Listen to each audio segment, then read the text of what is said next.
What's up, YouTube? It's another day with the one and only Billy J.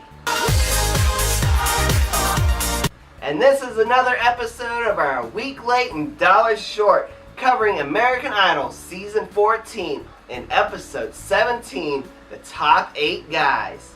And American Idol revealed its top 8 guys by having the contestants come on down as if they were on The Price is Right.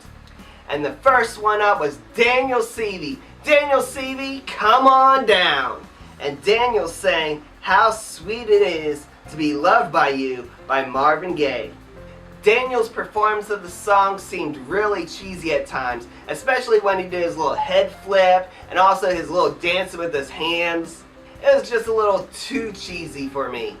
His voice was a little pitchy at times, and he definitely shouldn't have tried that last note. It definitely wasn't the high point of the performance. Even though this performance was a little bit better than last week's, he seemed more comfortable up on the stage. You know, he was like dancing around and whatnot. But still, get Daniel Seavey off my TV. The next contestant to come on down was Mark Andrew, and he sang Papa Was a Rolling Stone by The Temptations. For me, this was not a very good performance on Mark's part. It wasn't a very good arrangement of the song, and it really wasn't a very good song choice. Even though I'm still a fan of his voice, he just made all the wrong choices this week. And unfortunately, it might just get him sent home. The next contestant was Rayvon Owen, and he sang My Girl by The Temptations. I just want to throw it out there that I just love Rayvon's silky smooth voice.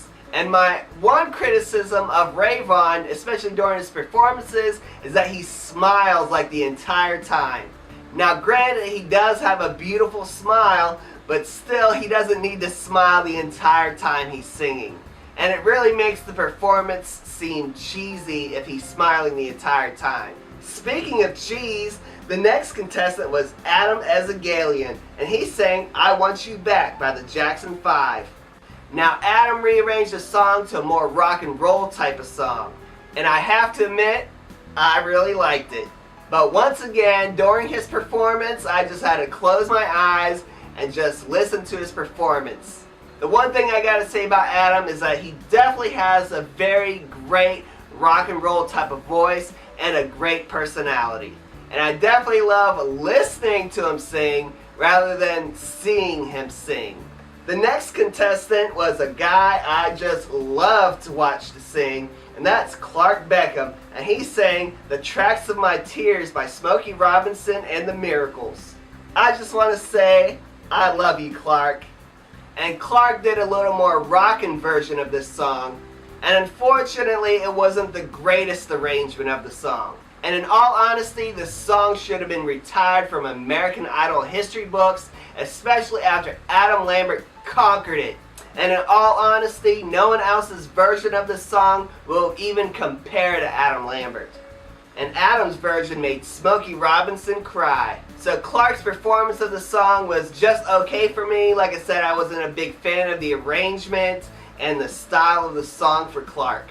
Bad song choice, Clark. The next contestant was Nick, and he sang Signed, Sealed, Delivered, I'm Yours by Stevie Wonder. In my opinion, I think Nick should have just sang the song solo without the band because he sounded pretty good with just him and the guitar. The performance was a pretty solid performance. I mean, I didn't find any fault in the pitch or the tune or anything like that. So it was a pretty solid performance. And also, I don't know if you noticed at the very end, whenever he went to shake hands with Ryan Seacrest, it almost looked like he was going in for a kiss or something. But then again, I think any interaction with Ryan Seacrest is a little awkward. After Nick was Kassim Middleton, and he sang I Wish by Stevie Wonder. Just crown Kassim already, because you know he's going to be in the final two. What a performer. Kassim definitely knows how to entertain and perform and put on a show. Great all around. He's like a professional already. And to round out the top 8 was Quentin Alexander, and he sang Master Blaster Jammin' by Stevie Wonder. No, I don't think this was in reference to the Master Blaster from Mad Max, but it was a great song choice nonetheless. And I'm so glad that Quentin made it, and I was honestly a little scared at the end when they had the 5 boys up there because they still had Michael Simeon and Riley up there, and I was kind of scared that they were going to bump him off. And America chose right, for the most part, for the top 8 guys. And of the bottom 4 that didn't make it, am I shocked at any of them that left? No. And in my opinion, I don't think any of those bottom guys had a chance at even winning it.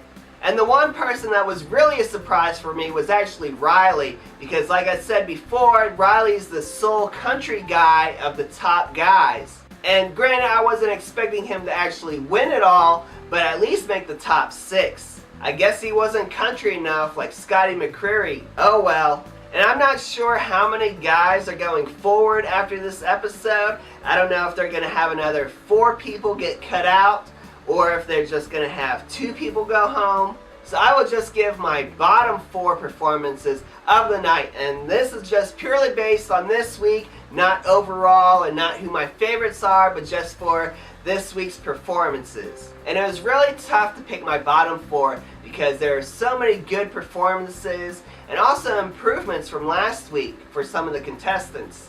So in no particular order, my bottom 4 are Daniel Seavey, Mark Andrew, and it's impossible for me to pick the next 2, but I have to choose because there has to be a bottom 4. So they are Clark and Adam. 2 of those choices are obvious choices that should definitely go home after their performances this week. And the other 2 are down at the bottom for no other reason than there has to be a bottom 4. It's really difficult for me to pick Clark and Adam because I actually like both of them. Yeah, with the exception of Adam, I mean, Adam is a great performer and everything, but like I said, I have to close my eyes whenever I listen to him. And Clark is Clark. But Clark's performance this week wasn't his best, and the only other person that I could see being down in the bottom 4 is perhaps Ray Vaughn, and that's because of his cheesy performance with smiling all the time. But anyway, those are my choices for the bottom 4. What are your choices of the bottom 4? And who do you think is moving forward into the top 12? Leave a comment down below and tell me what your thoughts of the performances were. And remember, peace, love, unity, respect. Peace out, guys.